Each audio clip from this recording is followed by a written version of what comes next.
simpulkan dari fenomena-fenomena yang saya sampaikan, problem kita saat ini adalah problem kemerosotan akhlak.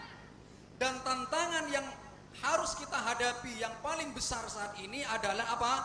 Tantangan menjaga akhlak. Syekh Abdullah bin Bayya Ad-Dawaki, likulli zamanin tahaddin wa tahaddi hadzal zaman al-muhafadzatu 'alal akhlak. Setiap zaman itu punya tantangan tersendiri, dan tantangan zaman ini adalah tantangan menjaga akhlak.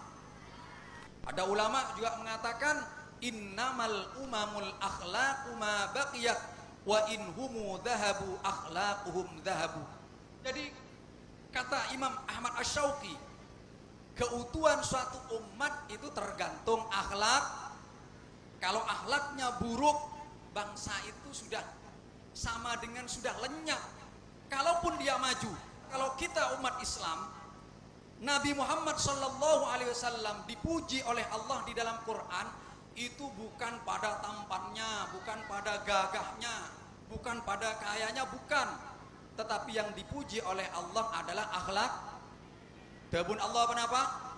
Wa innaka la'ala khuluqin azim. Dan sesungguhnya kamu Muhammad berada di atas akhlak yang mulia. Nabi Muhammad sendiri mengaku diutus oleh Allah hanya untuk menyempurnakan Napa dabun Kanjeng Nabi dek? Innama bu'istu liutammima makarimal akhlak. Saya ini diutus oleh Allah hanya untuk menyempurnakan akhlak. Dan Nabi di dalam banyak hadisnya juga mengatakan, memerintahkan untuk selalu berakhlak yang mulia. Beliau mengatakan ittaqillaha haitsuma kunta wa adbi'is sayyi'atal hasanata wa khaliqin nasa bi khuluqin hasanin. Takwalah kamu kepada Allah dimanapun kamu berada. Dimanapun kamu berada harus bukan hanya di masjid. Di masjid sholat nangis-nangis minta kepada Allah. Tapi di pasar berkhianat, melakukan transaksi-transaksi yang dilarang oleh agama.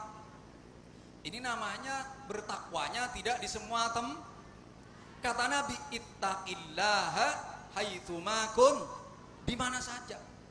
Sebab ajaran agama itu bapak-bapak, ibu-ibu sekalian, bukan hanya berkaitan dengan ibadah, tapi juga berkaitan dengan muamalah. Tahu muamalah?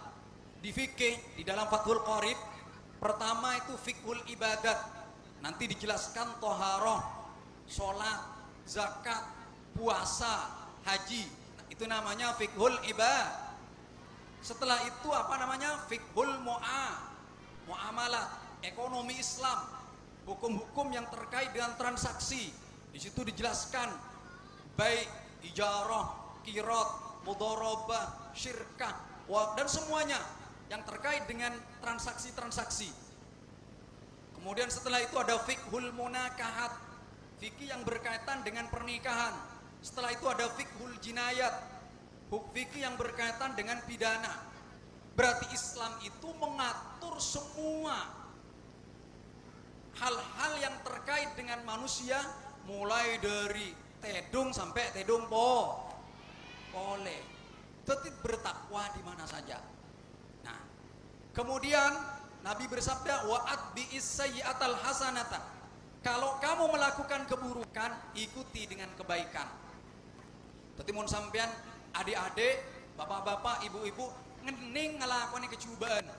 Misalnya ningalen perkara tak bagus.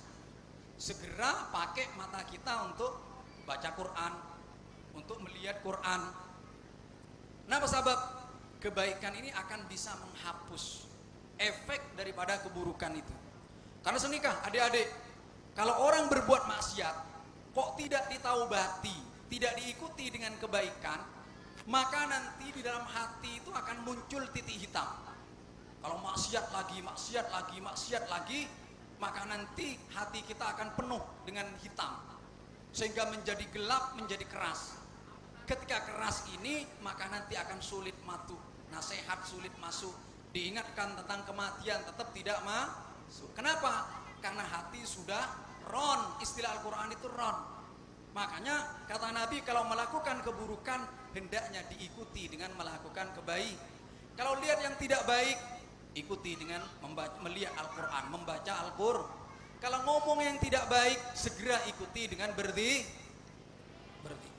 Dan Nabi juga bersabda, wa khaliqin nasa bihulukin hasanin. Dan berakhlaklah kamu kepada manusia dengan akhlak yang mulia. Ini sabda Nabi.